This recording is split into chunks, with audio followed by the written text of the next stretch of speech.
Well, good afternoon here today.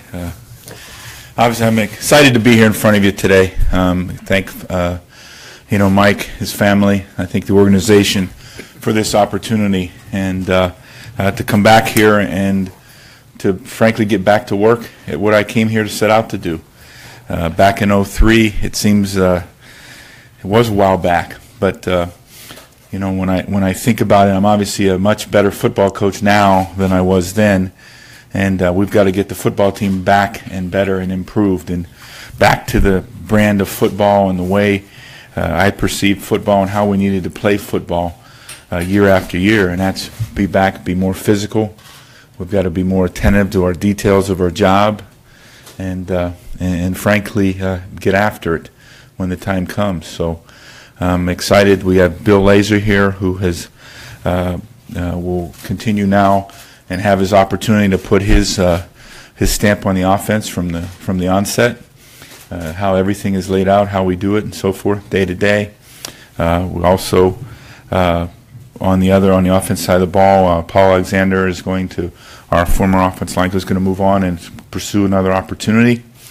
Darren Simmons, our special teams coach, will be back and in his same capacity that he's been in, and possibly take on some other things for me as well as we move forward. And then, obviously, as everybody I think can read the ticker at the bottom of the thing, Paul Gunther will have possibly an opportunity to interview for the Raiders. So at some point here. But that'll be done very expediently. Hopefully, we will have an opportunity to get Paul back. But otherwise, if not, we'll move forward. But I am again. It's obviously where our season finished this year is not what we wanted, and we've got to get back at it.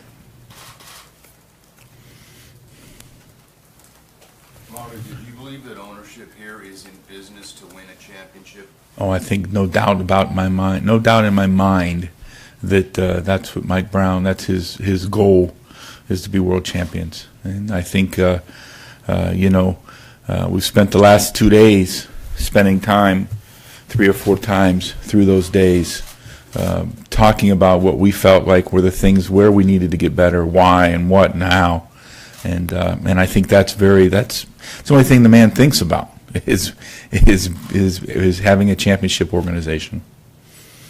After the last 15 years of not being able to get there, what makes you believe that year 16 or 17 will be different? Well, I'm not going to worry about 17. 16. And, that's the thing. I have to go in and make it different. That's all. You know what I mean? You're talking about a nebulous situation, but that's my job and that's my goal, is to make it better and give us the opportunity. First off, it's to get back at top of this division and then move forward through that. How can you be different? Do you need to change the way you do things in order to make it different?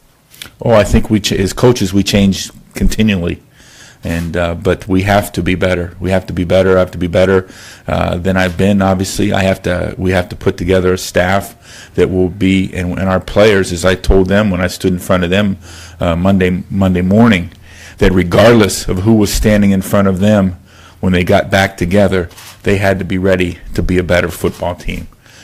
Internally, each of them, they had to be ready to press themselves to do more, be better, and regardless of who was standing in front of that room when they got back together, and that was going to be important. You mentioned that 2003 and now you're a much better football coach. In what ways? What ways do you think? Well, I think number one, I think you're able to deal with the ebb and flow of the season, what happens, the ups, the downs, and so forth, to smooth those things out, and I think that's important. The emotional things that happen throughout the football team, the overcoming, how do you overcome injury, so everybody understands, and then no one has to go into a panic mode. We're going to move on. We're going to have prepared the next guy better, and let's move on and let's get better and let's get after it. And that's the way I was brought through coaching. That's what I know. That's the only way I know. It's got to be done through the work and the toil that it takes to get it done. Did you ask anything of ownership in terms of getting this team in this next year to a Super Bowl? Did you ask for anything different, whether it be staff or facility upgrades or anything? that you came to? All that stuff is nebulous, whether that wins or not. I've coached in 3 teams in this, actually all 4 teams in this division. Believe me, that's got nothing to do with winning. Winning and losing is done out there in those classrooms, the meeting rooms, the field, practice, and out there on games on Sunday. And the rest of that stuff can help, and we do everything we can to aid our players in that way.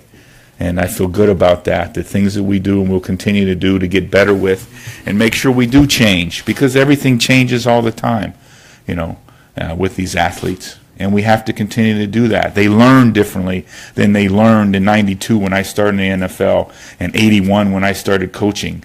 They learn differently. And we have to continually, and that's what we have. We got to have the best teachers we can have day in and day out. And as a teacher, you got to be able to reach each individual in your room, and that's important. And we've got to keep pulling more out of them that way. Coach, I'm curious. I've been talking to a lot of fans. Discipline's a major issue among the fan base. And a fellow named Arvold Bowman from Southgate wants to know if you'd be willing to embrace the concept of adding a clause to a player's contract that would let the team fine that player for displaying a lack of discipline during a ball game. Well, that's not doable in a player's contract. So, frankly, and again, discipline's a big word. But if you look at this team has been one of the lowest penalized teams in National Football League. So, don't shake your head. Answer the question. Okay, that's what I.